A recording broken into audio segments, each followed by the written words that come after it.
Hi, we're the Cowboy Brothers. Welcome to episode 2, titled Missing Person.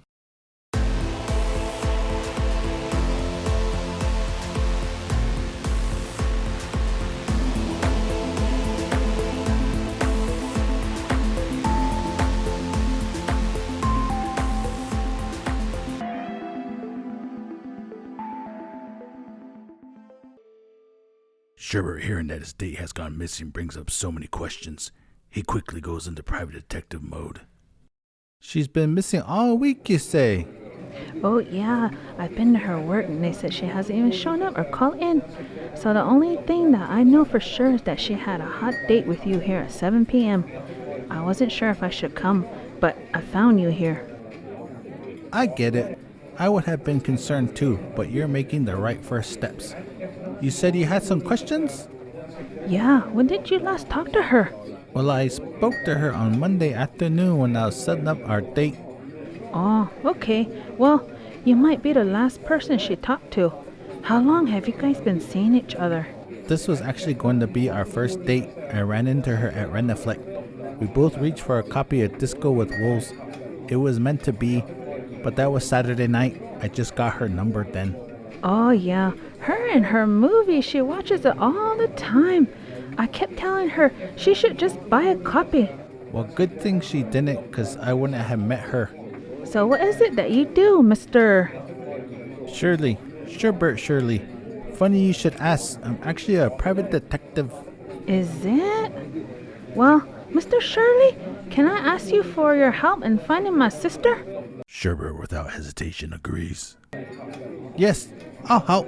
Oh yeah, thank you. I really appreciate it. Does she have any coworkers she's mentioned that might have given her trouble or have a grudge against her? She mentioned a few, but nothing more than just people being all hurt. But you know what? She did mention a Joe. Joe? Yeah, Joe, what was his last name? John, I think John. John, that's it. Yeah, she said they went on a date. It was weird. He tried to impress her with his push-ups, but only did one. And then he couldn't even do a second one.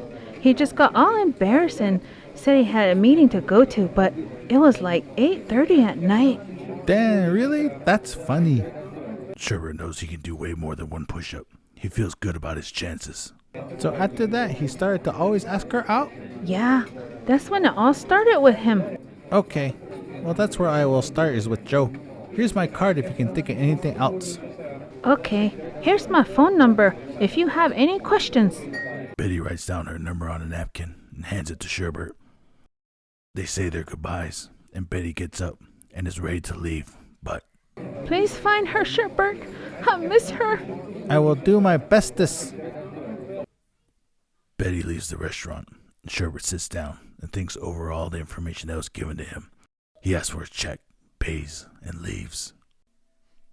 Sherbert heads into the town, to the local watering hole to see if anyone can answer some questions. This late at night, the place is filled with the usual mix of regulars nursing their drinks and telling old sports stories of how they almost went to state. The neon sign above the door reads, Class Act, but the C and L are out. Sherbert steps into a dimly lit bar. It was filled with the people he expected to see. Faint conversations and the clinking of glasses can be heard, and the air was filled with cigarette smoke. Sherbert makes his way through the crowd to the bar. He leans against the bar, waiting to be served. Well, howdy, stranger. What's your poison tonight? Shot of Garden Deluxe Select, and a few answers if you got them. The bartender turns around and reaches for a bottle and a glass. He starts to pour into the shot glass and remains silent. Sherbert takes a shot. It starts to feel his stomach get warm. The bartender pours him another, but before he takes it. Well, I'm looking for someone, a woman, a matter of fact. Her name is Edna. Edna at City. Know the name? No, friend. I can't say I do. I need you to think hard about this. I need to find her. As Sherbert says this, the room goes silent, and a group of men playing pool stop and decide to walk towards Sherbert. One of the guys of the group steps forward to confront Sherbert. Hey, guy. Why are you raising your voice at Fred? We got a problem here, bro? Sherbert steps back and turns facing the guy. The guy stands 6'3" and a bit on the heavy side. I'm looking for a woman. She's been missing all week. Her name is Edna Etzity. Yeah, well, Fred said he doesn't know the name, so don't be raising your voice at him. Got it, buddy?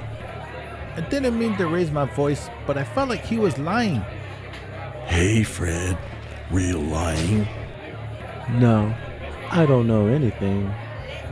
See, he doesn't know anything.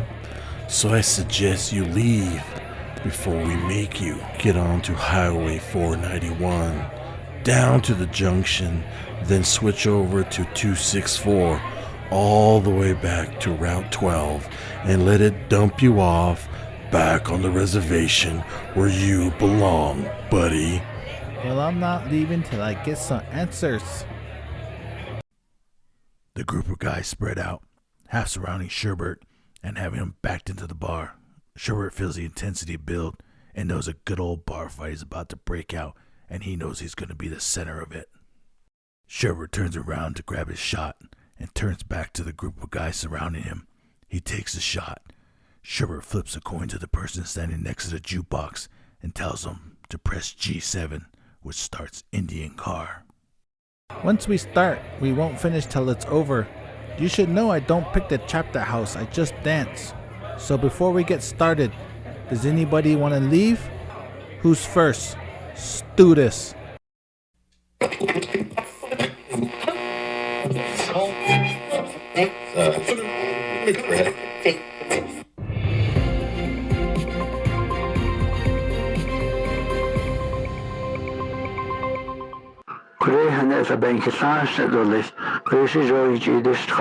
Reports are coming in about several killings and have a pattern of a potential serial killer. Local police are baffled about the bodies being found. They mention a clue that is always left behind, which makes people believe it's a serial killer.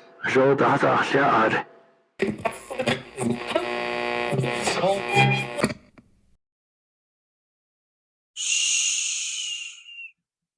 It's okay. It'll all be over soon.